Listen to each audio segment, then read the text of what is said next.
সকলকে স্বাগত।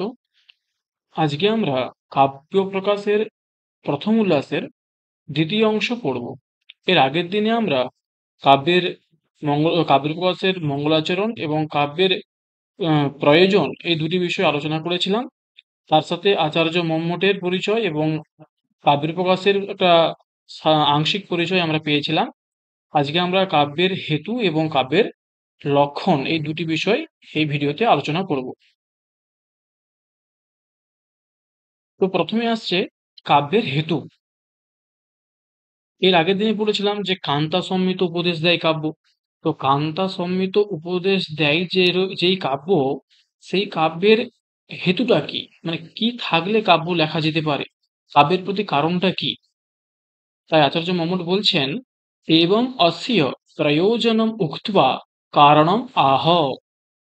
এইভাবে অস্য মানে অস্য কাব্যস্য, এইভাবে এই কাব্যের প্রয়োজন বলার পরে সেই কাব্যের কারণ কি, সেই কাব্যের হেতু কি, এই বিষয়ে বলা হচ্ছে।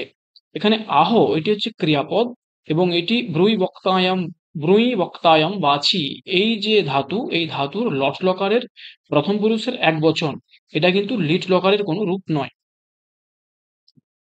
তো আচার্য মুমুট কি বলছেন, শক্তির নিপুণতা লোক শাস্ত্র কাব্যাদ্য বেক্ষণাৎ কাব্যজ্ঞ শিক্ষয়াভ্যাস ইতি হেতু তদুদ্ভবে।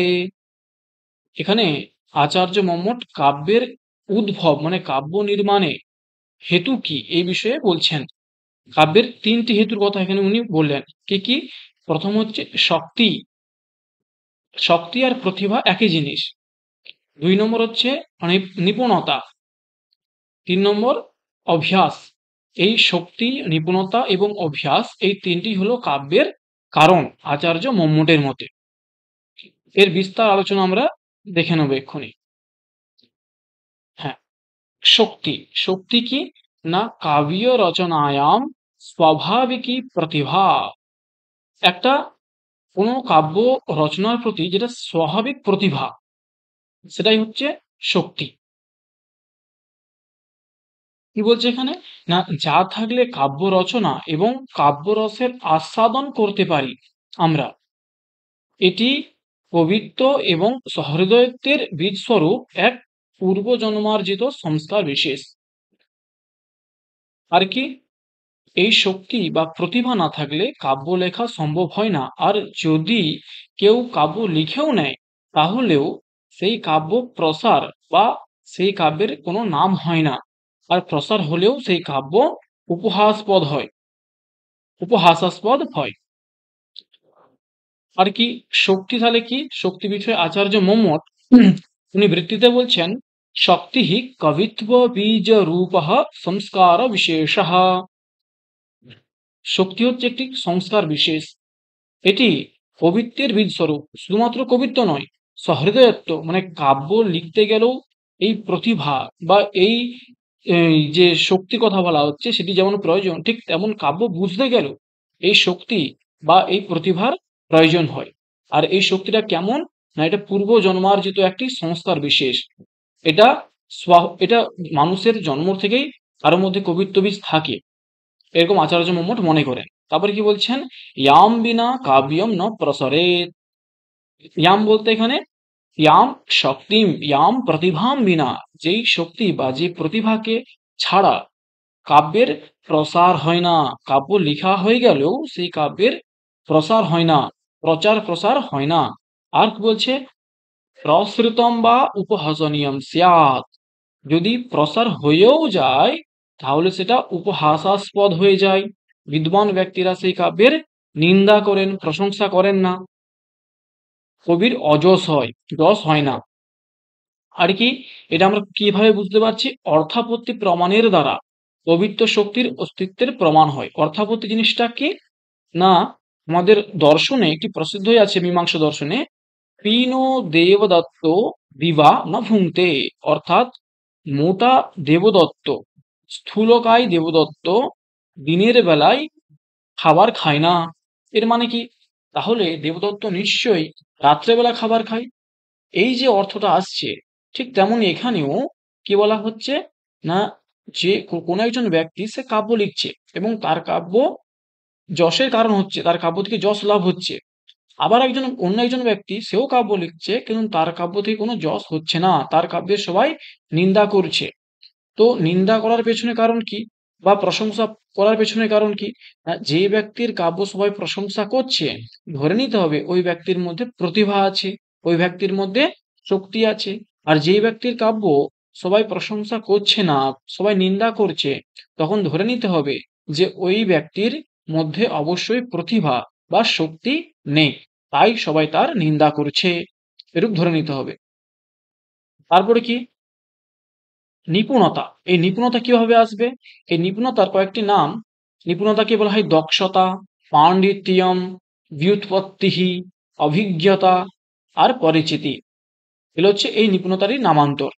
এই নিপুণতা কিভাবে আসে? আচার্য মম্মট বলছেন, লোক শাস্ত্র কাব্যাদ্য বেক্ষণাৎ। এর সমাজটা বাংলায় কি হবে? লোকস্য শাস্ত্রাণাম কাব্যাদীনাঞ্চ অবেক্ষণম। অবেক্ষণ মানে পর্যালোচনম, মানে আলোচনা। লোক বলতে কি বলা হচ্ছে? না, লোক বলতে এই জীবজগৎকে বলা হচ্ছে। এই সম্পূর্ণ যে জীব এবং জড় সমষ্টি নিয়ে আমাদের যে জগৎ, সেই জগতের কথা বলা হচ্ছে। আর কি? বিভিন্ন শাস্ত্রের অধ্যয়ন করতে হয়। আর কি? বিভিন্ন যে কাব্য আছে মহাকবিদের, সে সমস্ত কাব্যগুলো আমাদেরকে বারবার পড়তে হয়, বারবার সেই কাব্যগুলোর আলোচনা করতে হয়। এর অবেক্ষণম মানে পর্যালোচন, সমালোচনা করতে হয়। ইতি লোকশাস্ত্র কাব্যাদ্য বীক্ষণম তস্মাৎ নিপুণতা জায়তে। অর্থাৎ এই যে লোক শাস্ত্র কাব্য প্রভৃতির কথা বলা হচ্ছে, এগুলোর সঠিকভাবে যখন পর্যালোচনা করব, তখন পর্যালোচনা করার ফলে এই নিপুণতা সৃষ্টি হয়। তো প্রথম যেটা বললাম শক্তি, সেই শক্তি মানুষ নিয়েই জন্মায়। এই শক্তি নতুন করে সৃষ্টি হয় না। এই শক্তি মানুষের মধ্যে আগে থেকেই থাকে। এই শক্তির বীজ মানুষের মধ্যে আগে থেকেই নিহিত থাকে। কিন্তু যেটা নিপুণতা, সেই নিপুণতা কিন্তু সৃষ্টি হয়, নিপুণতা তৈরি করতে হয়, দক্ষতা তৈরি করতে হয়। বারবার অভ্যাসের ফলে সেই দক্ষতা তৈরি হয়, বারবার বিভিন্ন শাস্ত্র অধ্যয়নের ফলে সেই দক্ষতা বা সেই নিপুণতা আসে। আর কি বলা হচ্ছে এখানে? বলা হচ্ছে এর বৃত্তিটা দেখে নেব আমরা। বৃত্তিতে কি বলা হচ্ছে? লোকস্য, বললাম না শক্তির নিপুণতা, শক্তিটা হয়ে গেল। এবারে নিপুণতা কোথা থেকে আসে? আচার্য মোহাম্মদ বলেন, শক্তি নিপুণতা লোক শাস্ত্র কাব্যাদ্য বেক্ষণাৎ। লোক শাস্ত্র কাব্যাদ্য বেক্ষণাৎ, তাহলে লোক শব্দের মানে কি? আচার্য মোহাম্মদ বলছেন, লোকস্য স্থাবর জঙ্গমাত্মক লোকবৃত্তস্য। তো স্থাবর মানে কি, জঙ্গম মানে কি, লোক মানে কি, বৃত্ত মানে কি? এগুলোর অর্থ নিচে দেওয়া হলো কি? স্থাবর মানে জড় বস্তু, জঙ্গম মানে সজীব বস্তু, আর লোক শব্দের অর্থ হচ্ছে সমস্ত জগৎ, মানে এই জড় আর জীব এদেরকে নিয়ে যে জগৎ, সেই জগতের কথা বলা হচ্ছে। সেই জগতের বৃত্ত মানে ব্যবহার, মানে এই সমস্ত যে পৃথিবীতে যে সমস্ত জীব জগৎ এবং জড়দেরকে নিয়ে যে এই আমাদের বৈচিত্র্যময় যে পৃথিবী, সেই পৃথিবীর প্রত্যেকটি দ্রব্যের, প্রত্যেকটি প্রাণীর তার বৈশিষ্ট্য সম্বন্ধে কবিকে জানতে হবে। তবেই না কবি একটি জিনিসের পুঙ্খানুপুঙ্খানুভাবে বর্ণনা করতে পারবেন, তবেই না কবির বর্ণনা সঠিক হবে। তাই কবিকে অবশ্যই সমস্ত প্রাণীর বা সমস্ত যে জড়জগৎ আছে, সবার আচার আচরণ ব্যবহার বিষয়ে কবির জ্ঞান থাকা উচিত। আর কি বলা হচ্ছে? বলা হচ্ছে শাস্ত্রাণাম। কোন কোন শাস্ত্রের অধ্যয়ন করতে হবে? বলছে ছন্দ, ব্যাকরণ, অভিধান, কোশ, কলা, চতুর্বর্গ, গজ, তুরগ, খड्गादि লক্ষণ গ্রন্থানাম। ভালো কবি হতে গেলে বা ভালো কাব্যের ছাত্র হতে গেলে, কাব্য পাঠক হতে গেলে আমাদের কোন কোন শাস্ত্রের প্রতি অবধান দিতে হবে, কোন কোন শাস্ত্রের প্রতি আমাদেরকে নজর রাখতে হবে? বলা হচ্ছে ছন্দ শাস্ত্র, বলা হচ্ছে ব্যাকরণ শাস্ত্র, অভিধান, কোশ, কলা, চতুর্বর্গ, চতুর্বর্গ বলতে ধর্ম, অর্থ, কাম, মোক্ষ, আর গজ, গজ বলতে হস্তি, এবং তুরগ, খड्गादि লক্ষণ গ্রন্থানাম। এই সমস্ত গ্রন্থের আমাদেরকে অধ্যয়ন করতে হবে। এগুলো ডিটেলস আমরা একটু পরেই আসছি, পরের স্লাইডে। তারপরে কি বলা হচ্ছে? কাব্যানাম চ মহাকবি সম্বন্ধীনাম, এবং বিভিন্ন কাব্যের কথা পড়তে হবে। কি বললাম? লোক, শাস্ত্র, কাব্যাদ্য বিবেচনাম ছিল। তো কাব্য শব্দের দ্বারা কবি কি বলতে চাইছেন, আচার্য মম্মট কি বলতে চাইছেন এখানে? না কাব্যানাম চ মহাকবি সম্বন্ধিনাম, যারা মহাকবি আছেন কালিদাস, ভবভূতি, ভারবী ইত্যাদি যে মহাকবিরা আছেন, এনাদের যে কাব্য, বাল্মীকি, বেদব্যাস ইত্যাদি মহর্ষি যারা আছেন, এনাদের যে কাব্য, সেই সব কাব্যগুলোর বারবার আমাদেরকে পড়তে হবে, বারবার সেই সমস্ত কাব্যের অধ্যয়ন করতে হবে। নিজের লেখা কাব্য বারবার পড়লে হবে না, বা আমার বন্ধুর লেখা কাব্য বারবার পড়লে হবে না, মহাকবিদের কাব্য পড়তে হবে এখানে। আর কি বলা হচ্ছে, ওখানে যে আদি কথাটি উল্লেখ করা ছিল তার মানে কি, আদি গ্রহণাৎ ইতিহাসানাম চ বিমর্শনাৎ ব্যুৎপত্তিহি। এই যে ব্যুৎপত্তি, এই যে নিপুণতা, আর কোথা থেকে আসবে না, আদি গ্রহণাৎ ইতিহাসাদিনাম চ বিমর্শনাৎ। এবং বলা হলো না লোক শাস্ত্র কাব্য আদি নাম, আদি শব্দের দ্বারা বলা হচ্ছে আদি গ্রহণাৎ ইতিহাসানাম। আগের দিনে বলেছিলাম আমরা ইতিহাস বলতে রামায়ণ মহাভারত। আরেকটি সংজ্ঞা আছে ইতিহাসের, সেটা আমি দেখে দিচ্ছি। কি বলছে ইতিহাস? ধর্মার্থ কাম মোক্ষানাম উপদেশ সমন্বিতম পূর্ববৃত্ত কথা যুক্তম ইতিহাসম প্রচক্ষতে। কি বলা হচ্ছে না, চতুর্বর্গ অর্থাৎ ধর্ম, অর্থ, কাম এবং মোক্ষ, এইগুলোর উপদেশ যুক্ত, মানে মানে যেই গ্রন্থ থেকে বা যেই বৃত্তান্ত থেকে ধর্ম, অর্থ, কাম এবং মোক্ষ এই চতুর্বর্গের জ্ঞান হয়, চতুর্বর্গের উপদেশ পাওয়া যায়, এবং যেই যেখানে পূর্ববৃত্ত মানে পুরাতন কথা, যেটা হিস্টোরি বলি আমরা, সেই সমস্ত পুরাতন বৃত্তান্তের বিষয়ে জ্ঞান, পুরাতন বৃত্তান্ত যুক্ত হয় যেগুলো, সেগুলোকে বলা হয় ইতিহাস। মূল কথা হচ্ছে যেখানে ধর্ম, অর্থ, কাম, মোক্ষের উপদেশ পাওয়া যায়, এবং যেখানে আগে ঘটে যাওয়া ঘটনার বর্ণনা পাওয়া যায়, এমন কাহিনীযুক্ত যে কথা, এমন কাহিনীযুক্ত যে গ্রন্থ, সেই গ্রন্থকে বলা হয় ইতিহাস। এই ইতিহাসের বিমর্শনাৎ, বিমর্শনা বলতে পর্যালোচন, আলোচনা, সমালোচনা, এগুলো বারবার করতে করতে তবেই ব্যুৎপত্তি হবে। তাহলে শক্তি বোঝা গেল, নিপুণতা বোঝা গেল। এরপর আসা যাক অভ্যাসে। কি বলছে, তার আগে দেখে নিই কি কি শাস্ত্র পড়তে হবে। ভালোভাবে কাব্য বুঝতে বা লিখতে গেলে কোন কোন শাস্ত্রের জ্ঞান অনিবার্য। এখানে কয়েকটি শাস্ত্রের নাম আচার্য মহম্মদ বলেছেন, তো এটা এখানে স্লাইডের মাধ্যমে দেখানো হচ্ছে। যেমন কি প্রথম, ছন্দ শাস্ত্র। ছন্দ, যেমন ছন্দমঞ্জরি, বৃত্তরত্নাকর, ছন্দসূত্রম, এটা পিঙ্গলের লেখা, ছন্দসূত্রম পিঙ্গল আচার্যের লেখা, বৃত্তরত্নাকর কেদার ভট্টের লেখা, ছন্দমঞ্জরি গঙ্গা দাসের লেখা। আর কি, ব্যাকরণ শাস্ত্র পড়তে হবে, সেখানে অষ্টাধ্যায়ী হতে পারে, জৈনেন্দ্র ব্যাকরণ হতে পারে, চান্দ্র ব্যাকরণ হতে পারে, বা হরিনামামৃত ব্যাকরণ হতে পারে। আর কি, অভিধান শাস্ত্র, যেমন অমরকোষ, বিশ্বকোষ, মেদিনী কোষ ইত্যাদির অধ্যয়ন করতে হবে। আর কি, কলা শাস্ত্র, যে ৬৪টা যে কলা আছে না, যেমন নৃত্য, গীত, বাদ্য ইত্যাদি ৬৪টি কলা আছে, এই প্রত্যেকটি কলার সম্বন্ধে কবিকে সঠিক ধারণা রাখতে হবে, কবিকে এই সম্বন্ধে জানতে হবে। আর কি, আর হচ্ছে চতুর্বর্গ শাস্ত্র, সেটা কি, ধর্মশাস্ত্র, অর্থশাস্ত্র, কামশাস্ত্র আর মুখ্যশাস্ত্র ইত্যাদি বিষয়ে কবিকে জ্ঞান রাখতে হবে। আর কি বলা হচ্ছে, ধর্মশাস্ত্র, বললাম না ধর্ম, অর্থ, কাম, মোক্ষ। ধর্মশাস্ত্র বলতে কি বুঝবো আমরা? জৈমিনী রচিত পূর্ব মীমাংসা, মনুস্মৃতি, যাজ্ঞবল্ক্য স্মৃতি ইত্যাদি। অর্থশাস্ত্র বলতে বর্গ, শুক্রাচার্য বিরচিত প্রভৃতি আচার্যের দ্বারা লিখিত বিভিন্ন যে নীতি নীতি গ্রন্থগুলো আছে, সেইগুলোর কথা বলা হচ্ছে। কামশাস্ত্র বলতে আমরা সকলেই জানি, বাৎসায়ন প্রণীত আচার্য বাৎসায়নের লেখা যে কামশাস্ত্র, তার কথা বলা হচ্ছে। আর কি, আর হচ্ছে মুখ্য শাস্ত্র, সেটা কি, সেটা হচ্ছে গৌতমের লেখা ন্যায় দর্শন, কণাদের লেখা বৈশেষিক দর্শন, কপিলের লেখা সাংখ্য দর্শন, পতঞ্জলির লেখা যোগ দর্শন, এবং বেদব্যাসের লেখা উত্তর মীমাংসা, বা যেটা বেদান্ত দর্শন বলা হয়, আর জৈমিনীর লেখা পূর্ব মীমাংসা। এই হচ্ছে ৬ দর্শন, এই ৬টি দর্শনকে বলা হয় মুখ্য শাস্ত্র। এর সাথে ভগবত গীতা আছে, উপনিষদগুলো আছে, সবগুলো এর মধ্যে যোগ হবে। এই সমস্ত জিনিস ভালোভাবে পড়ার পরে তবেই একজন কবি মহাকবি হতে পারেন, তবে একজন সাধারণ মানুষ মহাকবি হতে পারেন, তার শাস্ত্রে নিপুণতা আসতে পারে এই সমস্ত কিছুর অধ্যয়ন করার পরে, না হলে আসবে না। আর কি, আরো পড়তে হবে গজ শাস্ত্র, মানে হাতি বিষয়ক যে শাস্ত্র, এগুলো কেন পড়তে হবে? ধরো কোনো কবি যুদ্ধের বর্ণনা করছে, সেখানে যুদ্ধের ক্ষেত্রে হাতির ব্যবহার কেমন হয়, কি ধরনের হাতি নিয়ে রাজারা যুদ্ধ করতে যান, কি ধরনের হাতি নিয়ে মন্ত্রীরা যান, এই ধরনের বিষয়গুলো বর্ণনা করতে গেলে কবিকে অবশ্যই গজশাস্ত্র পড়তে হবে। আর কি, আর তুরগ শাস্ত্র, তুরগ শব্দের অর্থ হচ্ছে অশ্ব বা ঘোড়া।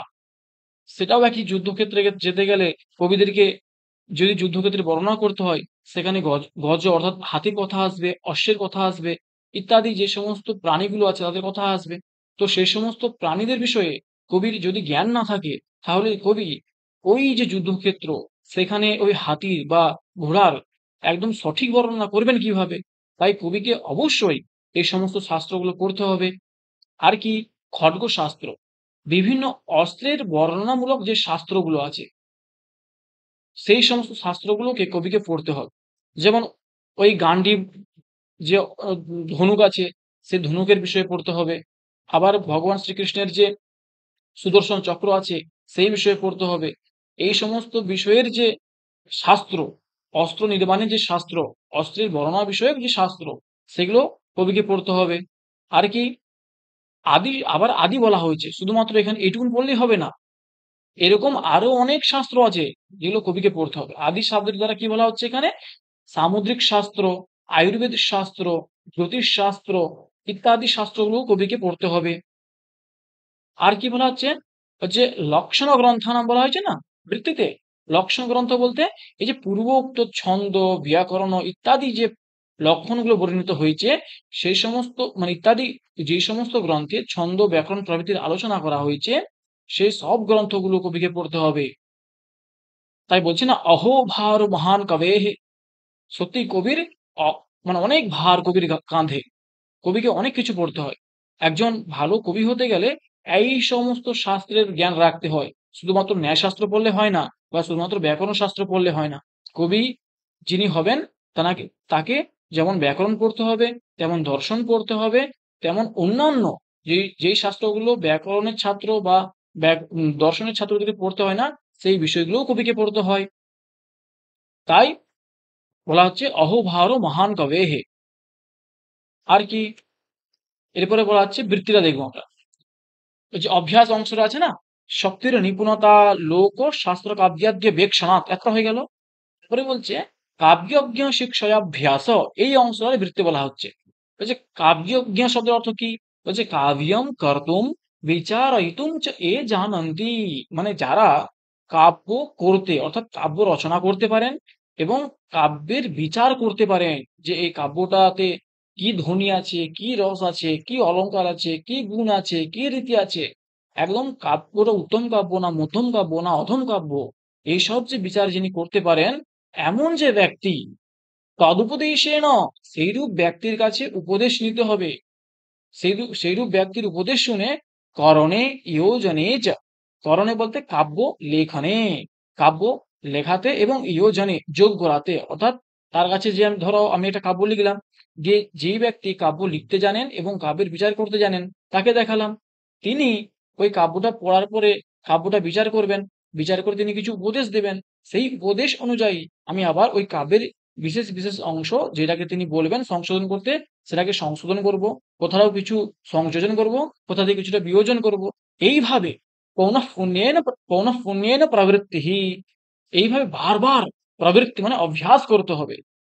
এই ইতি ত্রয়ঃ সমুদিতাঃ ন তু ব্যস্তাঃ, এই তিনটা অর্থাৎ শক্তি, নিপুণতা এবং অভ্যাস, এই তিনটা সমুদিতাঃ একসাথে, ন তু ব্যস্তাঃ পৃথকভাবে নয়, তস্য কাব্যস্য উদ্ভবে, সেই কাব্যের সৃষ্টিতে, নির্মাণে নির্মাণে, সমুল্লাসে উৎকৃষ্টতা সাধনে, চ হেতুঃ না তু হেতবঃ, এই তিনটা একসাথেই হেতু হয়, আলাদা আলাদাভাবে হেতু হয় না। আমি এটা নিয়ে পরের স্লাইডে বলছি। তাহলে বোঝা গেল, আচার্য মম্মট কাব্যের কারণ, কাব্যের হেতু তিনটি বলেছেন, একটি শক্তি, একটি নিপুণতা এবং একটি অভ্যাস। কিন্তু এই তিনটা পৃথকভাবে কারণ নয়, এই তিনটা একত্রিত হয়ে একসাথে কারণ হয়, পৃথক পৃথক ভাবে কারণ হয় না। তাই পৃথক পৃথক ভাবে কারণ হয় না বলে একটাই কারণ ধরা হয়, কাব্যের একটাই হেতু, সে একটা হেতুর মধ্যে এই তিনটার অন্তর্ভাব হয়ে যায়। তাই এখানে হেতুহু বলা হলো, ইতি হেতু তদুত ভাবে, হেতবহ বলা হলো না। তিনটা কিন্তু পৃথক পৃথক হেতু হলে তখন হেতবহ বলা হতো, এখানে তিনটা পৃথক পৃথক নয়, তিনটা একসাথে কাব্যের প্রতি হেতু।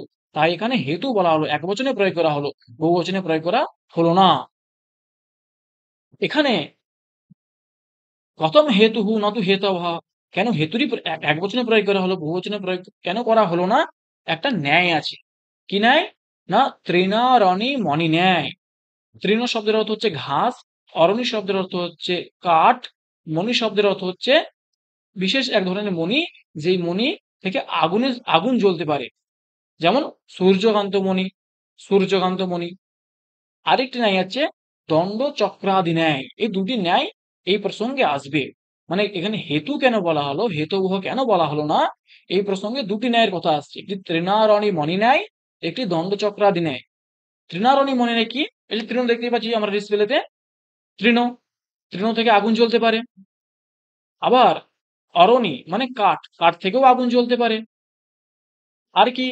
এটা ধরো সূর্যকান্ত মণি, এই সূর্যকান্ত মণি থেকেও, মানে পুরাণে বা এরকম কথা প্রসিদ্ধ আছে, কিংবদন্তি আছে, নাকি সূর্যকান্ত মণি সংস্পর্শে আসলে আগুন জ্বলে। তাই এই তিনটে থেকেই আগুন জ্বলতে পারে। মানে আগুন জ্বলার প্রতি কারণ পৃথকভাবে তৃণও হতে পারে, মণিও হতে পারে এবং কাঠও হতে পারে। কাব্য নির্মাণের ক্ষেত্রে এমনটা হয় না। কাব্যের হেতু, যেমন এখানে আগুনের হেতু কাঠ হতে পারে, ঘাস হতে পারে, বা এই মণিটা হতে পারে। কিন্তু কাব্যের হেতু মম্মটের মতে এরকম পৃথক পৃথক নয়, এই পৃথক পৃথক নয়। সেটা কি? ধরো একটা ঘট, হ্যাঁ, এই ঘরটা নির্মাণ হতে গেলে কি কি লাগবে? কুম্ভকারকে লাগবে, মানে যে ঘর তৈরি করে সে মানুষটিকে লাগবে। আর কি লাগবে? মৃত্তিকা লাগবে। আর কি লাগবে?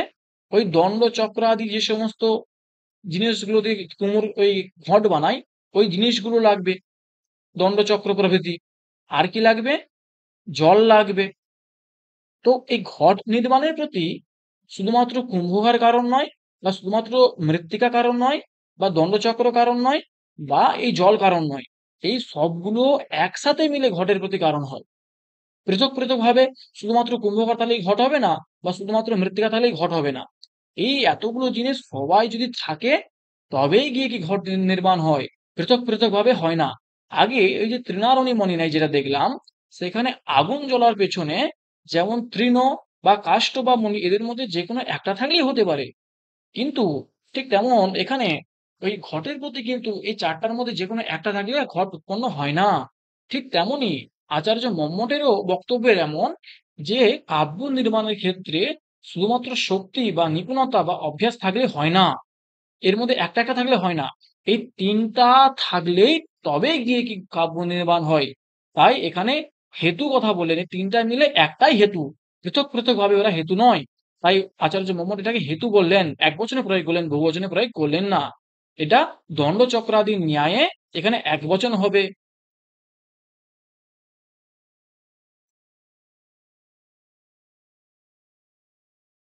এরপর আমরা একটা পর্যন্ত পড়লাম, এটা হচ্ছে কাব্যের হেতু বললাম, কাব্যের কারণ বললাম। এখন আমরা পড়বো কাব্যের লক্ষণ। তো কি বলছেন বৃত্তিভাগে? এবং অস্য কারণমুক্ত্বা স্বরূপম আহ। এইভাবেই অস্য অস্য কাব্যস্য, এইভাবে এই কাব্যের স্বরূপ বলা, এই কারণ বলার পরে এর স্বরূপ অর্থাৎ এর লক্ষণ বলা হবে। এই লক্ষণ বলবো। কি বলা হচ্ছে? তদ আদর্শৌ শব্দার্থৌ সগুণা বনলঙ্কৃতি পুনঃ ক্বাপি। এর অন্বয়টা কি হবে? তৎ, তৎ শব্দের দ্বারা এখানে কাব্যের গ্রহণ করা হবে। কেন? না, এখানে যেহেতু কাব্যের বিষয় বর্ণনা করা হচ্ছে, তাই তৎপদের দ্বারা কাব্যের গ্রহণ করা হবে। যেমন আমি যদি বলি রামঃ সুন্দরঃ বালকঃ সহ প্রতিদিনম বিদ্যালয়ম গচ্ছতি। রাম সুন্দর একটি বালক, সে প্রতিদিন বিদ্যালয়ে যায়। দ্বিতীয় যে বাক্যটা বললাম কি? সহ, এখানে সহ পদের দ্বারা কার গ্রহণ হবে? রামের গ্রহণ হবে। কেন? কারণ আগের বাক্যে রামের বর্ণনা করা হচ্ছিল। ঠিক তেমনি এখানেও এর আগে সব কাব্যের বিষয়ে বলা হচ্ছিল, কাব্যের কারণ কি, কাব্যের প্রয়োজন কি ইত্যাদি বিষয়ে বলা হচ্ছিল। তাই এখানে তৎপদের দ্বারা এখানে কার গ্রহণ করতে হবে? না, তৎপদের দ্বারা এখানে কাব্যের গ্রহণ করতে হবে। সেই কাব্যটা তৎ কাব্যম। কাব্যমটা কেমন? তৎ শব্দার্থ, মানে কাব্যম শব্দার্থ। কাব্য বলতে কি? কাব্য আসলে শব্দ এবং অর্থের সমষ্টি। সেই শব্দ আর অর্থটা কেমন হবে? বলছে অদোষৌ, অর্থাৎ দোষ রহিত হবে। আর কেমন হবে? সগুণৌ, গুণ যুক্ত হবে, সগুণ হবে। আর পুনঃক্বাপি অনলঙ্কৃতি, আর কোথাও কোথাও অলংকার বা অলংকার না থাকলেও, অর্থাৎ ঈষৎ অলংকার থাকলেও হবে। সব জায়গায় অলংকার যুক্তই হবে, কিন্তু কোথাও যদি অলংকার স্ফুটভাবে না থাকে, অস্ফুটভাবে থাকলেও হবে। কিন্তু একদম অলংকার শূন্য হলে সেখানে কাব্য হবে না। আচ্ছা, বৃত্তিতে কি বলছে দেখিনি আগে। বলা হচ্ছে দোষ গুণ অলঙ্কারাহ বক্ষ্যন্তে, অর্থাৎ দোষ, গুণ এবং অলংকার বিষয়ে আমরা এই গ্রন্থের সপ্তম উল্লাসে দোষ বিষয়ে আলোচনা করব, গুণ বিষয়ে অষ্টম উল্লাসে আলোচনা করব, এবং অলংকার বিষয়ে নবম এবং দশম উল্লাসে আলোচনা করা হবে। ইতি অনেন, আর কি বলছে ক্বাপি, এই যে লক্ষণে যে ক্বাপি পদটা বলা হলো না, এর দ্বারা, অনেন এতদ আহ, এই ক্বাপি এই পদ দ্বারা এটা বলা হচ্ছে যে ইয়াত সর্বত্র সালঙ্কারৌ, অর্থাৎ শব্দ এবং অর্থ সব জায়গাতেই অলংকার বিশিষ্ট হবে, অলংকারের দ্বারা শোভিত হবে। ক্বচিত্তু স্ফুটালঙ্কার বিরহে অপি না কাব্যত্ব হানিহি, এবং যদি কোথাও স্ফুট অলঙ্কার নাও থাকে তাহলেও কাব্যত্বের কোনো হানি হবে না, অর্থাৎ কাব্য হবেই। এখানে স্ফুট অলঙ্কার বলতে কি, না যেই শ্লোকটা পড়ার পরে সঙ্গে সঙ্গে অলঙ্কারের জ্ঞান হয়ে যায়, মানে শ্লোকটা পড়লাম সঙ্গে সঙ্গে বুঝতে পারলাম, আচ্ছা এখানে তো উপমা অলঙ্কার আছে, আচ্ছা এখানে তো রূপক অলঙ্কার আছে, সাথে সাথেই বুঝতে পেরে যাচ্ছি, সেটা হচ্ছে স্ফুট অলঙ্কার। বা যেখানে অলঙ্কারটা কি অলঙ্কার হবে, এটা কি রূপক, নাকি এটা কি দীপক, নাকি এটা যমক, আমাদের বুঝতে একটু দেরি হচ্ছে বা বুঝতে একটু অসুবিধা হচ্ছে। ধরো আমরা সাধারণ, যারা পণ্ডিত মানুষ, যারা বিদ্বান ব্যক্তি, তাদেরও যেখানে অসুবিধা হয় সেটাকে বলা হয় অস্ফুট অলংকার। তাই কোথাও যদি এরকম অস্ফুট অলংকারও থাকে তাহলেও কাব্য হবে, তাহলেও কাব্যত্বের কোনো হানি হবে না। এই হচ্ছে আচার্য মম্মটের অভিপ্রেত অর্থ। এরপরে কি, এখানে দেখে নি, এই যে লক্ষণটা পড়লো আমরা, তদ অদোষৌ শব্দার্থ সগুণা বরলঙ্কৃতি পুনঃ খুবাপি, এই লক্ষণটাতে শব্দার্থ, এই শব্দটি হচ্ছে বিশেষ্য পদ, এই পদটি হচ্ছে বিশেষ্য পদ। বাকি যে তিনটি পদ আছে সে তিনটি পদ হচ্ছে এই শব্দার্থের বিশেষণ। তাই অদোষৌ, অদোষৌ শব্দার্থ, সগুণ শব্দার্থ, অনলঙ্কৃতি শব্দার্থ, এই যে অদোষ, সগুণ, অনলঙ্কৃতি, এই যে তিনটি পদ, এই তিনটি হচ্ছে বিশেষণ, আর শব্দার্থ এটি হচ্ছে বিশেষ্য। আর বৃত্তি থেকে আমরা কি বুঝতে পারলাম, আচার্য মম্মট বলতে চেয়েছেন যে সালঙ্কারও শব্দার্থ, অর্থাৎ শব্দার্থ সবসময় অলংকার বিশিষ্টই হবে। আর তাই এটাকেও এর বিশেষণ হিসেবে ধরলাম। কিন্তু মূল যে লক্ষণ, সেই লক্ষণে বিশেষ্য পদ একটি, বিশেষণ পদ বাকি তিনটি, এটা আমাদেরকে মনে রাখতে হবে। আর কি, আর কি বলা হচ্ছে এখানটাতে, এবারে প্রত্যেকটা পদের আমরা ব্যাখ্যা করব। তৎ অদোষ শব্দার্থ সগুণ অনলঙ্কৃতি যে বললাম, তৎ মানে কি, তৎ শব্দের প্রয়োগ কোথায় হয়, বলা হচ্ছে ইদমস্তু সন্নিকৃষ্টম সমীপতরবর্তী চৈতদোরূপম অদসস্তু বিপ্রকৃষ্টম তদিতি পরোক্ষে বিজানিয়াত। বলছে ইদম আছে, এই যে শব্দগুলো আছে না, এদের প্রয়োগ বিষয়ে জানতে হবে। কি, ইদম শব্দের দ্বারা কাছে থাকা বস্তুকে বোঝায়। ধরো আমার কাছে আমার ফোন আছে, আমি বলবো ইয়ম দূরবাণী, আমার কাছে ফোন আছে, একদম কাছে। এ তৎ শব্দের দ্বারা খুব কাছে থাকা বস্তুকে বোঝায়, একদম যেটা আমার হাতে আছে। ধর টেবিলে আমার ফোন আছে, তাও তখন বলবো ইয়ম দূরবাণী। যখন ফোনটা আমার হাতে থাকবে একদম খুব কাছে, তখন কি বলবো, এষা দূরবাণী। তখন এতৎ শব্দের প্রয়োগ করতে হবে। আর অধস শব্দের প্রয়োগ কোথায় কখন হবে, না অধস শব্দের দ্বারা চোখে দেখতে পাওয়া যাচ্ছে কিন্তু খুব দূরে কোনো একটা বস্তুকে। ধরো আমার থেকে অনেক দূরে আমার একজন কোনো বন্ধু দাঁড়িয়ে আছে, তখন আমি কি বলবো, অসৌ মম মিত্রম, ওই যে দূরে ছেলেটিকে দেখতে পাচ্ছ সে হচ্ছে আমার বন্ধু।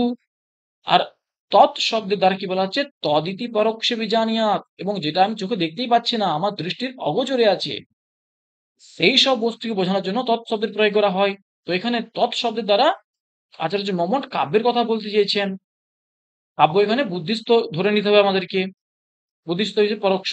আচ্ছা, এখানে তৎপদের দ্বারা কাব্যকে বোঝানো হয়েছে কেন, একটু আগেই বললাম আমরা, যেহেতু কাব্যই বর্ণনীয়, কাব্যেরই বর্ণনা করা হচ্ছে, কাব্যই এখানে লক্ষ্য বস্তু, তাই তৎপদের দ্বারা কাব্যের গ্রহণ করতে হবে।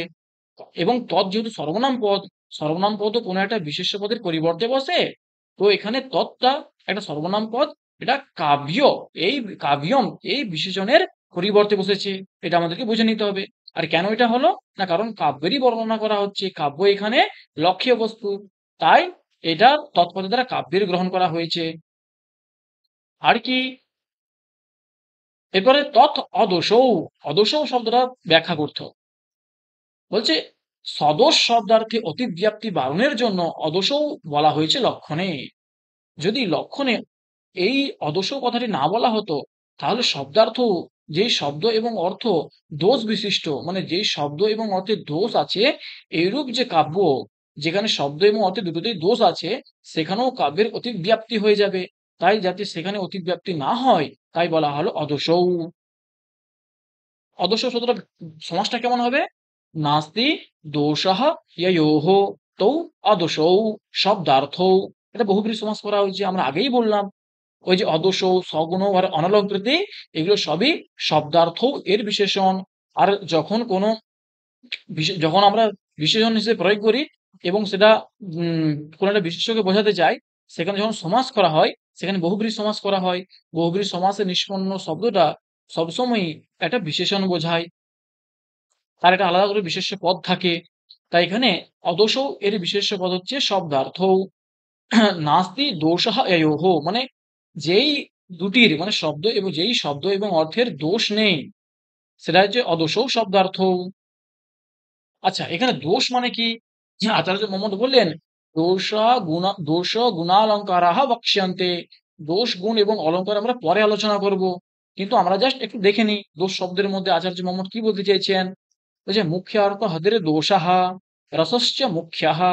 বলছে মুখ্যার্থ, অর্থাৎ মুখ্যার্থ মানে হচ্ছে রস, রসের হতিহি মানে অপকর্ষহ দোষ। আর আচার্য আমাদের সাহিত্য দর্পণে কি বলা হয়েছে?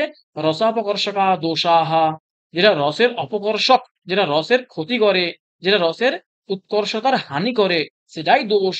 আর মুখ্যার্থ হতিরে দোষাহা, আচার্য মোহাম্মদ একই কথা বলেছিলেন। মুখ্যার্থ হতিরে দোষাহা, মুখ্যার্থ বলতে কি বুঝবো? মুখ্যার্থ বলতে আমরা দ্বিতীয় উল্লাসে পড়বো, মুখ্যার্থ বলতে আচার্য মোহাম্মদ বলছেন যে অভিধেয়ার্থ, বাচ্যার্থ। আবার উনি সপ্তম উল্লাসে যে বলছেন মুখ্যার্থ শব্দের অর্থ কি? রসস্য মুখ্যাহ, রসই হচ্ছে মুখ্য।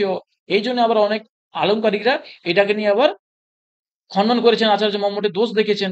বলছেন ওনার একবার মুখ্যার্থ বলতে একবার বলছেন বাচ্চার্থ, একবার বলছেন দোষ, একবার বলছেন রস। তাই ওনারই কথা ঠিক নেই, এরকম অনেক আলংকারিক পরবর্তীকালে বলেছেন। কি বলা হচ্ছে? মুখ্যার্থস্য হতিহি অপকর্ষ ইয়স্মাৎ সহ দোষঃ। যেখানে মুখ্যার্থের অপকর্ষ হয়, যেখানে মুখ্যার্থ যেটা রসের, যেটা রসের ক্ষতি করে, রসের উৎকর্ষতার হানি করে, এমন যে জিনিসগুলো হয়, সেগুলোকে কাব্যে দোষ বলা হয়। এই দোষ দুই রকমের হয়। নিত্য দোষ, যেমন চ্যুত সংস্কৃতি। চ্যুত সংস্কৃতি দোষটা কি? না, ধরো কেউ কাব্য লিখছে, কাব্য লিখতে লিখতে সেখানে ব্যাকরণগত ভুল হয়ে গেল, এবং যেই ভুলের ফলে আমাদের অন্বয় করতে অসুবিধা হচ্ছে, কাব্যের যেটা মূল প্রতিপাদ্য বিষয় সেটা আমি বুঝতে পারছি না, যারা সহৃদয় তারা রসের আস্বাদন করতে পারছে না, তখন হয় নিত্য দোষ, সেটাকে বলা হয় চ্যুত সংস্কৃতি দোষ। আর অনিত্য দোষ কোনটা? যেটা যেমন শ্রুতি দুষ্ট দোষ। সেটা কেমন? না, ধরো খুব পরশ বর্ণের প্রয়োগ করা হচ্ছে, কর্কশ শব্দের প্রয়োগ করা হচ্ছে, সেটা হচ্ছে অনিত্য দোষ। অনিত্য কেন দোষ? না, এই দোষটা কোথাও দোষ হয়, কোথাও গুণ হয়। ধরো কাব্যে কোনো একজন, কাব্যের মধ্যে কোনো একটা ক্যারেক্টার আছে, কোনো একটা চরিত্র আছে, যিনি কবি, যিনি সাহিত্যিক, তিনি যখন কথা বলছেন খুব পরশ বর্ণের প্রয়োগ করছেন, খুব কঠোর কঠোর শব্দের প্রয়োগ করছেন। আমরা পড়েছিলাম না যে শুষ্কম কাষ্ঠম তিষ্ঠত্যগ্রে আর নিরসো তরুবর পুরতো ভাগে। এই যে শুষ্কম কাষ্ঠম তিষ্ঠত্যগ্রে, এই যে শুষ্কম কাষ্ঠম তিষ্ঠত্যগ্রে ইত্যাদি যে শব্দগুলো, ওগুলো কানে এসে কানে আমাদের শুনতে অসুবিধা হয়, বাজে লাগে শুনতে, ভালো লাগে না শুনতে। এটা হচ্ছে অনিত্য দোষ। এই দোষটাকে অনিত্য কেন বলা হয়? কারণ এরকম যদি কঠোর কঠোর কথা কোনো সাহিত্যিক বলে, তখন তার জন্য এটা দোষ হবে। কিন্তু এই একই কথা যদি কোনো কাব্যের মধ্যে নৈয়ায়িক রূপ কোনো ক্যারেক্টার, নৈয়ায়িক রূপ কোনো চরিত্র যদি এরকম কথাই বলে, তখন সেইটা কোনো দোষ হবে না, সেটা গুণ হয়ে যাবে। তাই এটা অনিত্য দোষ। কেন অনিত্য? না, কোথাও একই দোষ, কোথাও দোষ হয়, কোথাও গুণ হয়, তাই এটা অনিত্য। আর নিত্য দোষ যেটা, যেটা ব্যাকরণগত ভুল, সেটা সবসময় ভুল। তাই আচার্য মোহাম্মদ অদর্শন শব্দের দ্বারা কোন দোষের কথা বলেছেন এই নিয়ে পরবর্তীকালে বিশ্বনাথ আদি যে সমস্ত আচার্যরা আছেন মোহাম্মদকে চেপে ধরেছেন এখানে। এখানে মোহাম্মদ তো এই বিষয়ে একদম স্পষ্টভাবে কিছু বলে দেননি। কিন্তু ওনার যারা পরবর্তীকালে আচার্যরা এসেছেন, যারা মোহাম্মদের টিকা লিখেছেন, ওনারা সবাই বলেই দিয়েছেন যে আচার্য মোহাম্মদ এখানে অদোষও বলতে যেটা নিত্যদোষ তার কথা বলেছেন। অর্থাৎ কাব্যের নিত্যদোষ থাকবে না। কবিকে চেষ্টা করতে হবে যতটা সম্ভব কাব্যে কাব্যকে নির্দোষ করতে হবে, এবং সেখানে বিশেষ করে চ্যুত সংস্কৃতি প্রভৃতি দোষ থাকাই চলবে না, নিত্যদোষ থাকাই চলবে না, না থাকাই ভালো। এটাই আচার্য মোহাম্মদের অভিপ্রেত অর্থ। আর কি, আচ্ছা অদোষ যে বললাম, যে এখানে নয় যে আছে, অদোষ বলছি না, নয়, নয়ের ছটা অর্থ হয় কি, বলছে তৎসাদৃশ্যম ভাবশ্চ তদন্যত্বম তদল্পতা অপ্রাশস্ত্যম বিরোধশ্চ নয়র্থাহ ষট প্রকীর্তিতাহ। নয় ছটা অর্থ কি কি, সাদৃশ্য অর্থ, যেমন অব্রাহ্মণ, নব্রাহ্মণঃ অব্রাহ্মণঃ, মানে অব্রাহ্মণ বলতে মানে কুকুর নয়, মানে কুকুরও তো ব্রাহ্মণ ছাড়া। অব্রাহ্মণ মানে কি, ব্রাহ্মণ ছাড়া যে কেউ। ব্রাহ্মণ ছাড়া যে কেউ বলতে কুকুর হতে পারে, গরু হতে পারে, এরা কিন্তু নয়। অব্রাহ্মণ বলতে ব্রাহ্মণ ভিন্ন, ব্রাহ্মণ সদৃশ। অর্থাৎ মানে ব্রাহ্মণ ছাড়া ক্ষত্রিয়, বৈশ্য বা শূদ্র প্রভৃতি বর্ণের কোনো পুরুষের কথা বলা হচ্ছে অব্রাহ্মণ বলতে। আর কি, অভাব, নপাপহ বা নপাপম অপাপ, নপাপহ অপাপহ বা নপাপম অপাপম। এখানে যে অপাপ, নয়ের অর্থ তার হচ্ছে অভাব, পাপের অভাব, সেটাকে বলা হচ্ছে অন্যত্ব, ন অশুভঃ ন অশুভঃ অনশুভঃ, মানে যেটা অশ্ব নয়, ছাগল হতে পারে, গরু হতে পারে, যে কেউ হতে পারে। আর অল্প বা ঈষৎ, অনুদরা কন্যা। আর অপ্রাশস্ত্যম বা অপ্রশস্ত, তার উদাহরণ হচ্ছে নকালহ অকালহ, মানে যেটা উচিত নয়, এটা এখন যাবার জন্য উচিত কাল নয়, সমুচিত কাল নয়, সেটা হচ্ছে অকাল। আর বিরোধ, অসুর, সুর অসুর, নসুরহা অসুরহা, এদের মধ্যে বিরোধ বোঝানোর জন্য বলা হচ্ছে। তো এই ছটা অর্থের মধ্যে অদোষও এখানে আচার্য মোহাম্মদের অভিপ্রেত কোনটা ব্যবহার করেছেন আচার্য মোহাম্মদ? আচার্য মোহাম্মদ এখানে অল্প এই অর্থ ধরেছেন। অল্প বলতে এখানে দোষ থাকলেও নিত্যদোষ থাকবে না। যদি থাকে, কারণ মানুষের লেখা কাব্য তো একদম নির্দোষ হতে পারে না, মানুষ তো সবকিছু জানে না। তাই মানুষ বা কবির লেখা কাব্যতে দোষ থেকেই যায়।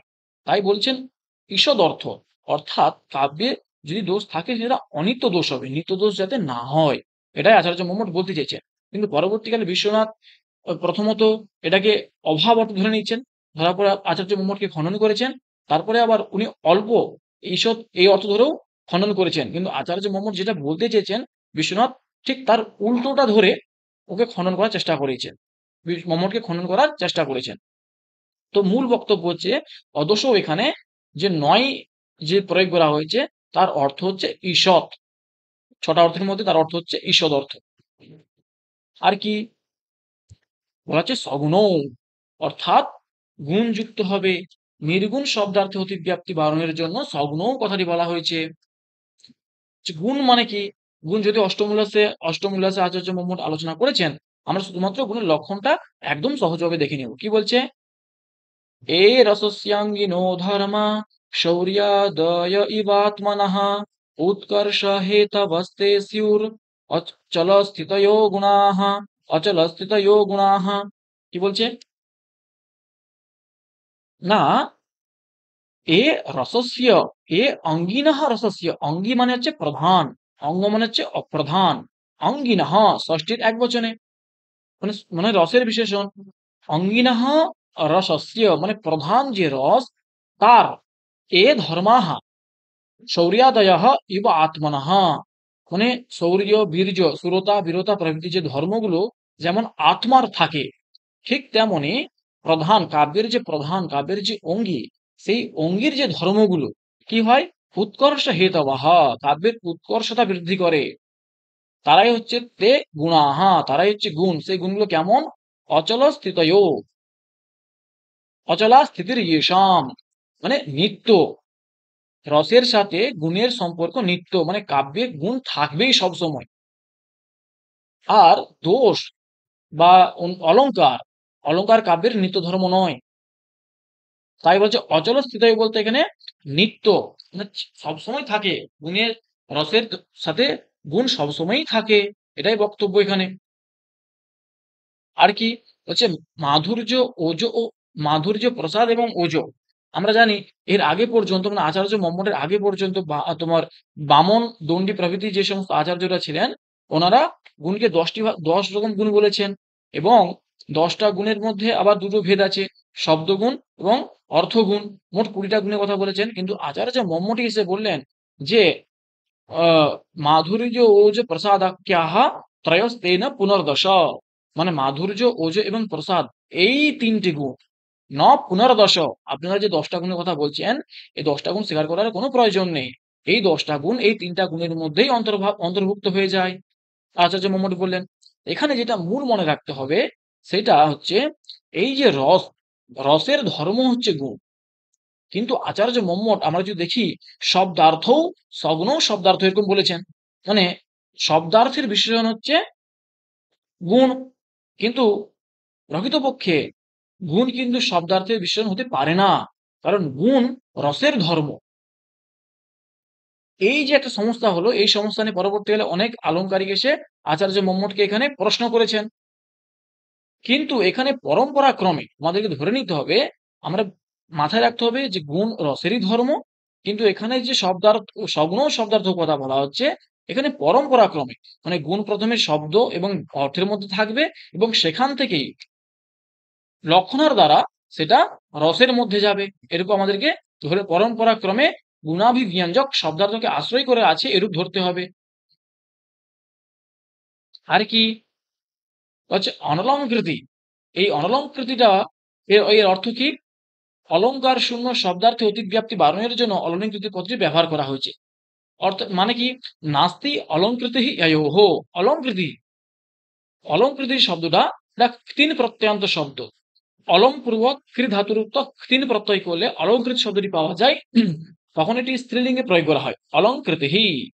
বলছে নাস্তিহি অলঙ্কৃতিহি অয়োহ, মানে যেই শব্দ এবং অর্থের অলংকার নেই তো অনলঙ্কৃতি, সেই দুটি হচ্ছে অনলঙ্কৃতি। মতি শব্দে যেমন দ্বিবচন হয় মতিহি, মতি, ঠিক তেমন এখানেও মতি অনলঙ্কৃতি অনলঙ্কৃতি হয়।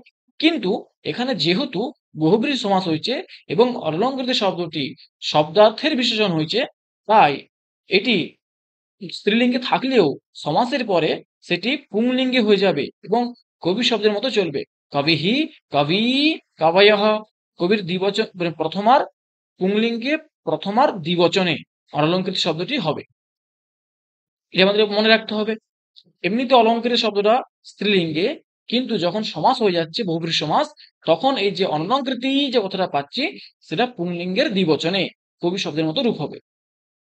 আচ্ছা, অলংকার সম্বন্ধে আচার্য মোহাম্মদ কি বলেছেন হচ্ছে উপকুর্বন্তি তম সন্তম এঙ্গ দ্বারেণ জাতুচিত হারাদিবদ অলঙ্কারাস্তেনু প্রাসুপমাদয়ঃ। কি বলা হচ্ছে?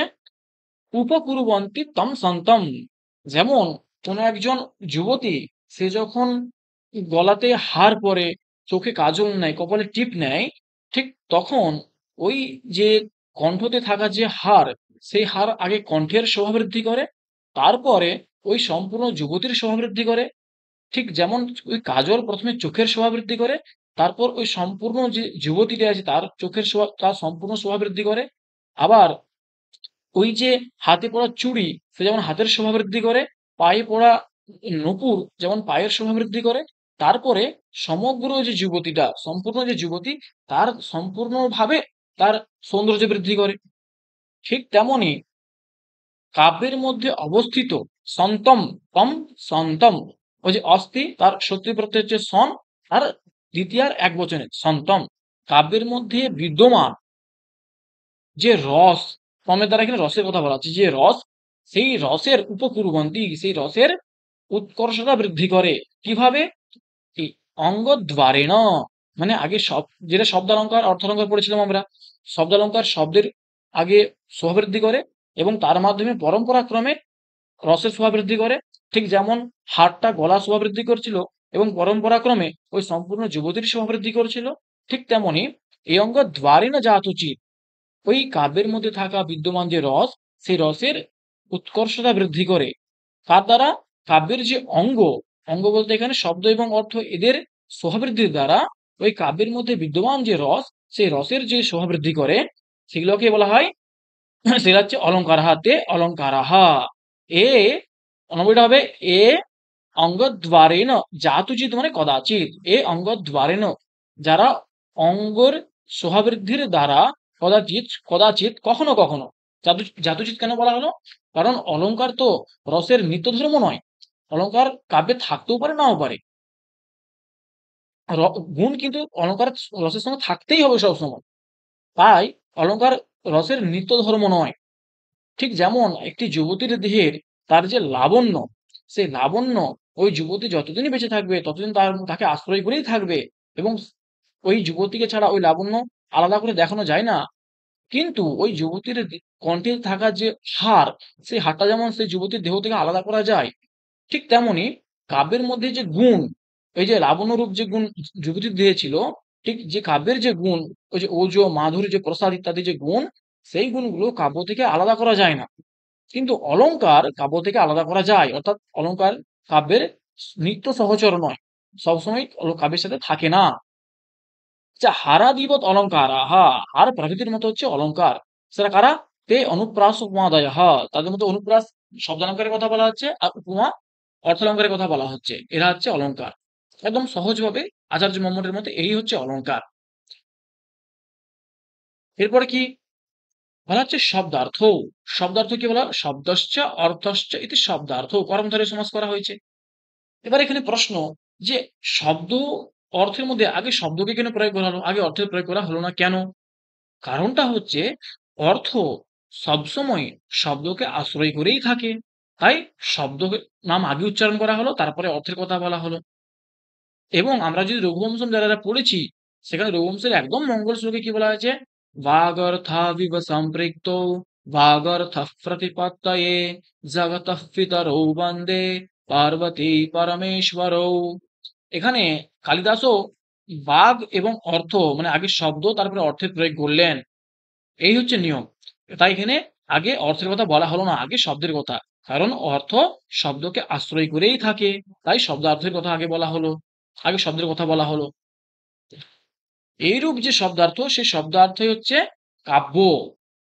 এরপরে আচার্য মম্মটের যে লক্ষণটা পেলাম, সেই লক্ষণে কয়েকটি দোষ আছে বলে কয়েকজন আচার্য মনে করেন। কি দোষ?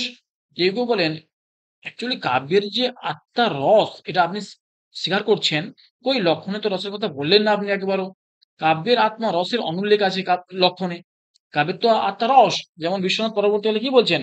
বাক্যম রসাত্মকম কাব্যম। কারণ মানে লক্ষণে লক্ষণে অসাধারণ ধর্মগুলো দিতে হয়, কিন্তু এখানে রসটাই হচ্ছে কাব্যের অসাধারণ ধর্ম, অসাধারণ ধর্ম, কিন্তু তার তো উল্লেখ লক্ষণে কোথাও দেখতে পেলাম না। আবার কি আচার্য মম্মট বললেন অদোষও, মানে নির্দোষ কাব্য তো হয়ই না, প্রায় অসম্ভব। মানুষের দ্বারা লিখিত কাব্য সবসময় দোষ থাকে। তাই আপনি যে নির্দোষ কাব্যের কথা বললেন, সেটা কিন্তু যুক্তিযুক্ত হলো না। কিন্তু এইটা আমরা আগেই পড়ে নিচ্ছি যে আচার্য মম্মট এখানে নির্দোষ বলতে কার কথা বলতে চেয়েছেন, কোন দোষের কথা বলতে চেয়েছেন? ওখানে উনি নিত্য দোষের কথা বলতে চেয়েছেন। কিন্তু যারা আচার্য মম্মটের প্রতিপক্ষী, তারা কিন্তু ঠিক আচার্য মম্মটের অভিপ্রায়টা বুঝতে পেরেও না বোঝার ভান করে আচার্য মম্মটকে খণ্ডন করার চেষ্টা করেছেন। আর কি গুণ শব্দের ধর্ম নাকি রসের ধর্ম, সেই বিষয়ে অস্পষ্টতা রয়ে গেল। কারণ আমি অষ্টম উল্লাসে এসে আপনি বলছেন যে গুণ হচ্ছে রসের ধর্ম, আর আপনি প্রথম উল্লাসে বলে দিলেন গুণ হচ্ছে শব্দার্থের ধর্ম। এটা কি করে হতে পারে? এরও আমরা খণ্ডন আগেই করে নিয়েছি। কিন্তু উক্ত দোষটা সমাধানও করা সম্ভব আছে। কি সমাধান? ধরো লক্ষণের দ্বারা চিত্তকাব্যের লক্ষণের যে রসের অনুল্লেখ আছে, এর দ্বারা চিত্তকাব্যের গ্রহণ করতে চাইছে। চিত্তকাব্য বলতে অধম কাব্য, এটা আমরা পরে পড়বো। অধম কাব্য মানে অবর কাব্যম, আর গ্রহণ করা হচ্ছে। ধরো আচার্য মম্মটের যে সময়কাল, সেটা প্রায় একাদশ শতক ধরা হয়। ওই সময়ে তখন বাজারে কি চলছিল? তখন বাজারে ভারবী, মাঘ ইত্যাদি যে কবিরা আছে, এদের একদম মার্কেট গরম ছিল তখন। মানে এনাদের যে কাব্য, এই কাব্যগুলো বাজারে খুব প্রসিদ্ধ ছিল তখন। ওই যে একটা শব্দ দিয়ে শ্লোক লেখা, একটা অক্ষর দিয়ে পুরো একটা পদ্য লিখে ফেলা, এই যে চিত্রকাব্যগুলো, সেখানে মানে কবিতার মাধ্যমে এমনভাবে কবিতা লেখা হলো, যেটাকে সাজিয়ে দিলে একটা ত্রিশূলের আকার নেবে। যেটাকে সাজিয়ে দিলে একটা পদ্ম ফুলের আকার নেবে। এরকম যে কাব্যগুলো যেখানে শব্দ নিয়ে খেলা হয় সেটাকে বলা হয় চিত্তকাব্য, সেটাকে বলা হয় অধম কাব্য। এই কাব্যের বাজারে তখন খুব ডিমান্ড ছিল। সেই মুহূর্তে দাঁড়িয়ে আচার্য মম্মট যদি বলেন যে সরসৌ কাব্যম, সরসৌ শব্দার্থও কাব্যম, তাহলে এই যে কাব্যগুলো যেগুলো বাজারে তখন খুব প্রসিদ্ধ ছিল, সেই কাব্যগুলোকে আর কাব্য বলা যেত না। কারণ যেটা চিত্তকাব্য, চিত্তকাব্যতে রস থাকে না, নিরস হয় সেগুলো।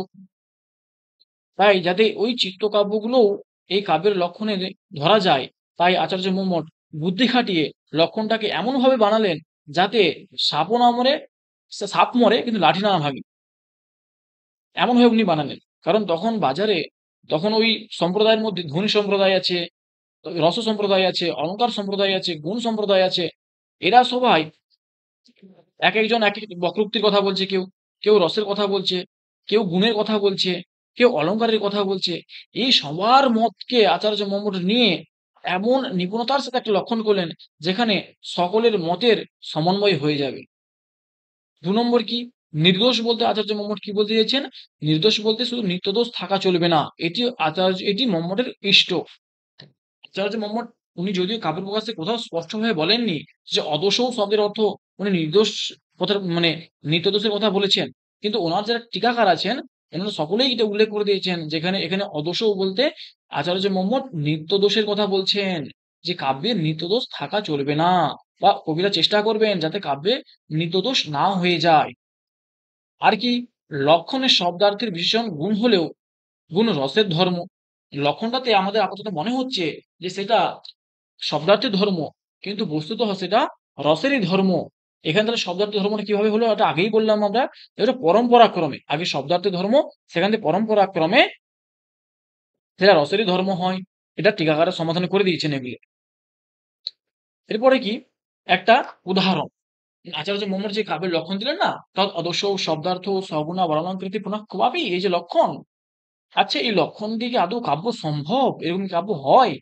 যে কাব্যতে দোষ থাকে না, যে কাব্য গুণযুক্ত হয়, এবং যেই কাব্য আম, ঈষৎ অলংকার মানে অলংকার যুক্ত হবে, কিন্তু কোথাও ঈষৎ অলংকার না থাকলেও চলে, এমন কি কাব্য আদৌ হয়? তখন এই শ্লোকটি আচার্য মম্মট উদাহরণ হিসেবে দিলেন। এখানে একটা আমরা ছবি দেখতে পাচ্ছি। তো এই যে শ্লোকটা আছে, এই শ্লোকের কবয়িত্রী মানে এই শ্লোকের রচয়িতাকে না শিলা ভট্টারিকা নামে কোন একটি মহিলা কবি, এবং এই শ্লোকটি উনি রচনা করেছেন। এবং এই শ্লোকের বক্তাকে কোন একটি নায়িকা, সেই নায়িকা বর্তমানে বিবাহিতা কোন একটি নায়িকা। আর সত্রীকে কে শুনছে, কাকে শোনাচ্ছে শ্লোকটা পড়ে? না তদিয়া সখী, তার কোন একটি বান্ধবীকে এই শ্লোকটা তাকে শোনাচ্ছে। আর এখানে কি রস আছে? না বিপ্রলম্ব শৃঙ্গার রস। আর এই ছন্দ কি? না শার্দূল বিকৃত।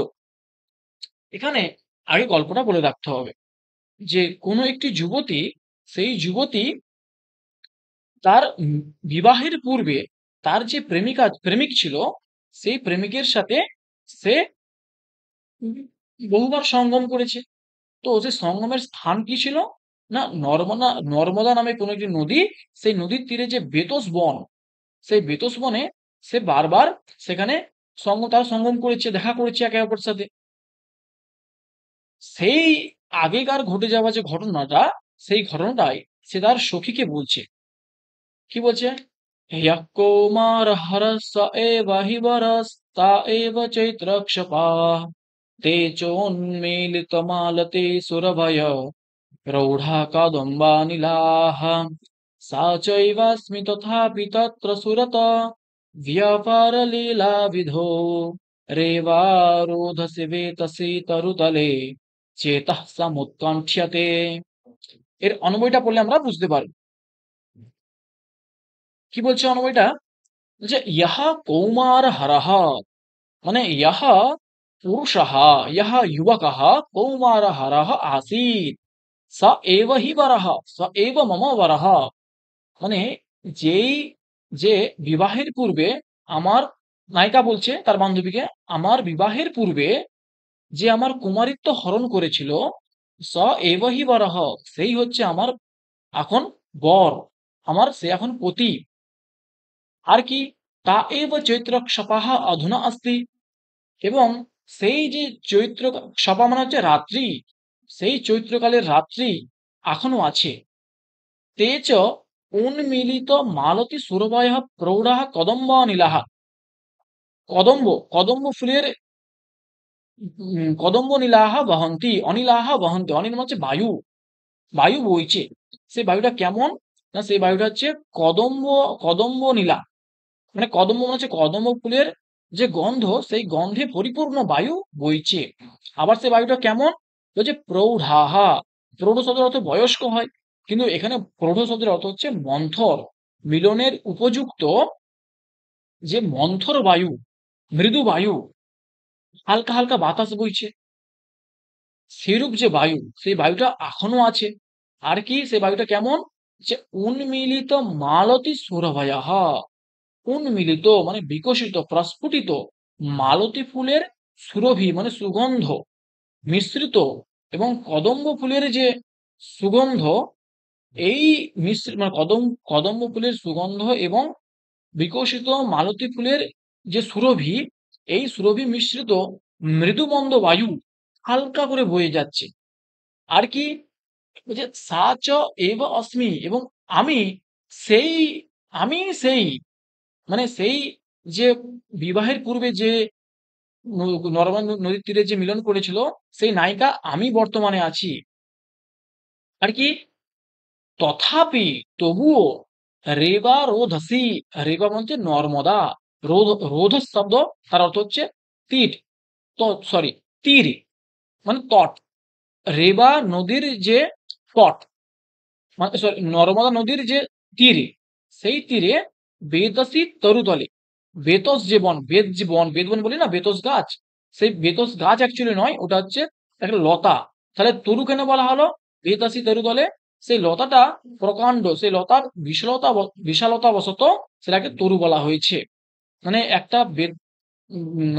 নর্মদা নদীর তীরে চৈত্র মাস, সেই চৈত্র মাসের রাত্রিতে, রাত্রিবেলা নর্মদা নদীর তীরে একটা বেতসকুঞ্জ আছে। সেই বেতসকুঞ্জটা খুব বড়। সেই বেতসকুঞ্জের নিচে ওই নায়িকা তার যে প্রেমিক তার সাথে দেখা করত, তার সাথে সেখানে তারা দেখা করত। সেখানে তত্র সুরত ব্যাপার লীলাবিধৌ চেতাহ সমুৎকণ্ঠ্যতে। এখানে দেখো প্রৌঢ় শব্দের অর্থ কি বললাম? মৃদুমন্দ বায়ু। আর রেবা রোদসী বলতে নর্মদা নদীর তীরে। আর সুরত ব্যাপার মানে সঙ্গম করত, এবং সেই সঙ্গমটা কেমন? না ক্রীড়া কার্য, মানে সঙ্গমটা যেন একটা খেলার মতো। তারা আনন্দের সাথে সেই যে বেতস বন, সেই বেতস বনে এক এক মিলন কার্য সম্পন্ন করত, রতিক্রিয়া করত আনন্দের সাথে। তত্র সেই বিষয়ে চেতহ আমার মন সমুৎকণ্ঠতে অতৃপ্ত হয়ে উঠছে, মানে আমার মনটা সেই পুরনো দিনের কথাগুলো মনে করার পরে হু হু করে উঠছে। এটা কোনো একটি বিবাহিত নারী তার প্রাক বিবাহ মিলনের কথা মনে করে তার বান্ধবীকে এই কথাটি বলছে। এখানে কি বলছে? ইহা কৌমার হরহ স এব হি বরহ, যে আমার কুমারিত্ব হরণ করেছিল সেই আমার বর। তা এব চৈত্রক্ষপা, এবং ওরা যে মিলন করেছিল মানে বিবাহের পূর্বে, সেই সময়টাও ছিল চৈত্র মাস, সেই সময়টাও ছিল চৈত্র মাসের রাত্রি, এবং বর্তমানেও চৈত্র মাসের রাত্রি আছে। তে চ উন্মিলিত মারতী সুরভয় প্রৌঢ়া কাদম্বা নীলাহা বহন্তি, এবং তখনও মানে প্রাক বিবাহের পূর্বেও সেখানেও ওই যে বাতাস বইছিল, সেই বাতাসটাও এরকম ওই মালতী ফুল এবং কদম্ব ফুলের গন্ধ মিশ্রিত ছিল। বর্তমানেও যে বাতাসটা বইছে সেই বাতাসটাও মালতী ফুল এবং কদম্ব ফুলের গন্ধ মিশ্রিত। সা চ এব অস্মি, এবং তখনকার যে ছিল, যে নায়িকা ছিল অ্যাকচুয়ালি সে আমি, বর্তমানেও সে আমিই আছি। রেবা রোদসী, তথাপি তবুও ওই নর্মদা নদীর তীরে যে আমরা মিলন করতাম, সেই মিলনের কথা মনে করে আমার মনটা হু হু করে উঠছে। এখানে একটা বিষয়, যে যে নায়িকা এ কথাটি বলছে, সে তখন তারা যখন বিবাহের পূর্বে যখন তারা রাত্রিবেলা দেখা করত, তখন তারা ভয়ে ভয়ে আসতো, শঙ্কায় থাকতো, মনের মধ্যে একটা শিহরণ থাকতো যে এই কেউ দেখে ফেলবে, এই কেউ বুঝে যাবে। এই যে ভয়, এই ভয়ের মধ্যে যে মিলন, সেই মিলনের এক অদ্ভুত তৃপ্তি ছিল। কিন্তু বর্তমানে এদের বিবাহ হয়ে গেছে। এটা একটা বাড়িতেই থাকে। এই এখন যখন এরা মিলিত হয় তখন এদের মধ্যে কোনো ভয় থাকে না, কোনো উৎকণ্ঠা থাকে না, কোনো শঙ্কা থাকে না, কোনো শিহরণ থাকে না। তাই এই বর্তমানে যে এখন চৈত্রকাল থাকলেও এই বাতাস মানে মৃদু বাতাস বইলেও সে আমি থাকলেও আমার নায়ক, আমার যে প্রেমিক সে থাকলেও কিন্তু সেই আর আনন্দটা হচ্ছে না। যেই আনন্দটা ভয়ের জন্য, শঙ্কার জন্য আমাদের হতো তখন, সেই তৃপ্তি কিন্তু বর্তমানে হচ্ছে না। এটাই এই নায়িকার মূল বক্তব্য। আর কি বৃত্তিতে কি বলা হচ্ছে? অত্র স্ফুটো ন কশ্চিদ অলঙ্কারঃ। এখানে স্ফুট কোনো অলঙ্কার নেই। রসস্য চ প্রাধান্যাৎ ন অলঙ্কারতা। এখানে এই যে শ্লোকটি পড়লাম, এই শ্লোকে কোনো স্ফুট অলঙ্কার নেই। তাহলে কি কোনো অস্ফুট অলঙ্কার আছে? মানে শ্লোক পড়ার সাথে সাথেই কোনো অলঙ্কারের জ্ঞান হচ্ছে না। রসস্য চ প্রাধান্যাৎ ন অলঙ্কারতা। এখানে রসই প্রধান, বিপ্রলম্ব শৃঙ্গার রস। পড়ে শ্লোকটা অর্থ পড়ার পরে বুঝতে পারলাম যেখানে শৃঙ্গার রসের কথা বলা হচ্ছে এবং যে সেই বিপ্রলম্ব শৃঙ্গার রস, সেই রসেরই এখানে প্রাধান্য রয়েছে। তাই অলঙ্কার হয়নি। এর মানে কি? না, আমাদেরকে বুঝতে হবে যে যেখানে রস অঙ্গিরূপে থাকে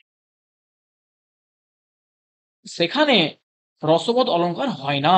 এটা আমরা পরে বলছি একটু। এখানে অস্ফুট অলঙ্কার কটা আছে?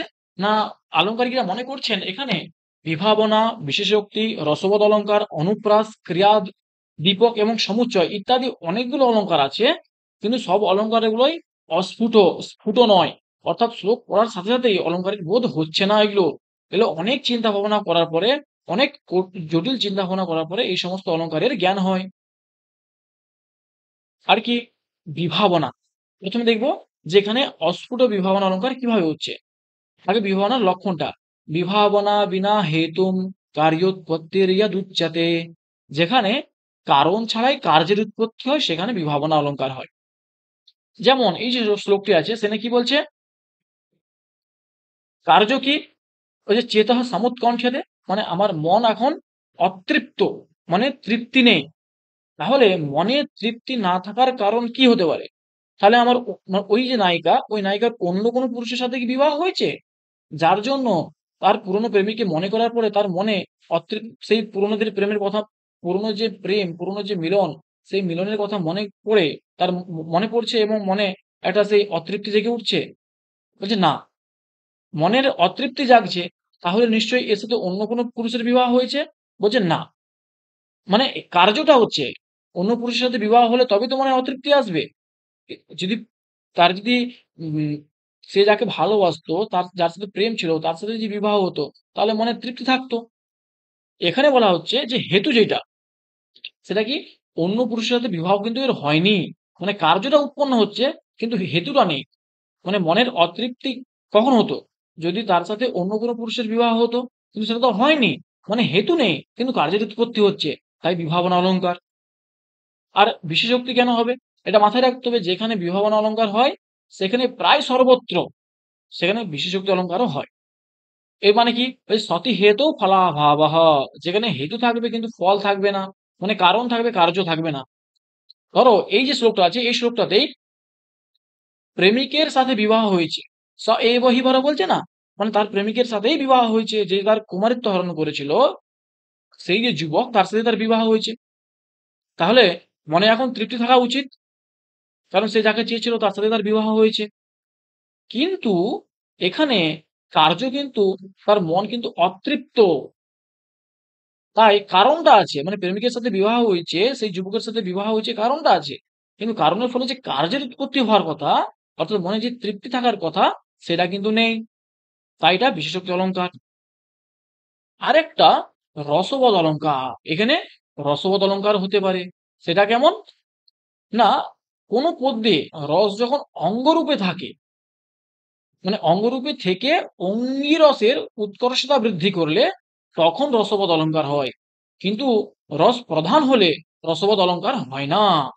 কোন একটি শ্লোকে সেখানে যদি রসই প্রধান হয় তাহলে সেই রসটি কখনো রসবোধ অলঙ্কার হয় না। কিন্তু যদি একটি রস থাকছে অঙ্গী প্রধান হিসেবে এবং অপর একটি রস অঙ্গরূপে থাকছে এবং তার উৎকর্ষতা বৃদ্ধি করছে, মানে অঙ্গি রসের উৎকর্ষতা বৃদ্ধি করছে, তখন তোমার রসবোধ অলঙ্কার হবে। কিন্তু যখন রস প্রধান রূপে থাকছে, অঙ্গরূপে থাকছে না, তখন সেটা কিন্তু রসবোধ অলঙ্কার হবে না। এই হচ্ছে আমরা কাব্যের প্রয়োজন, কাব্যের কারণ এবং কাব্যের লক্ষণ পড়লাম। তাহলে একটা প্রশ্ন থাক, ইহা কৌমার হারহ ইত্যাদি পদ্যে কো রসহ বিদ্যতে। এই যে পদ্যটা পড়লাম সেই পদ্যে কোন রস রয়েছে? সম্ভোগ শৃঙ্গার, বিপ্রলম্ব শৃঙ্গার, ভয়ানক নাকি শান্ত? আর কি হেতুঃ ন তু হেতবঃ ইত্যত্র ভট্টমম্মটস্য কো ন্যায়ো অভীষ্টঃ। মানে হেতুঃ ন তু হেতবঃ, এখানে আচার্য মম্মট কোন ন্যায়টা চাইছেন? তৃণারণী মণি ন্যায়, দণ্ডচক্রাদি ন্যায়, তিলতণ্ডুল ন্যায়, নাকি নিরক্ষীর ন্যায়? ক্লাসে আলোচনা করলাম আমরা। তোমাদের যারা ভালোভাবে শুনেছো তারা অবশ্যই কমেন্ট করে জানাবে। আর এর আগের ক্লাসে যে প্রসঙ্গ দিয়েছিলাম তার উত্তর এইটা।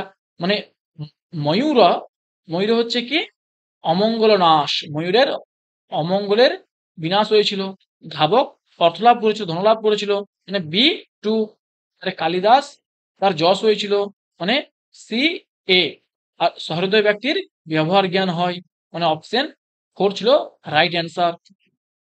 আর কি শব্দ প্রধান শাস্ত্রম ভবতি তর্কশাস্ত্রম কাব্যশাস্ত্রম পুরাণম শ্রুতি।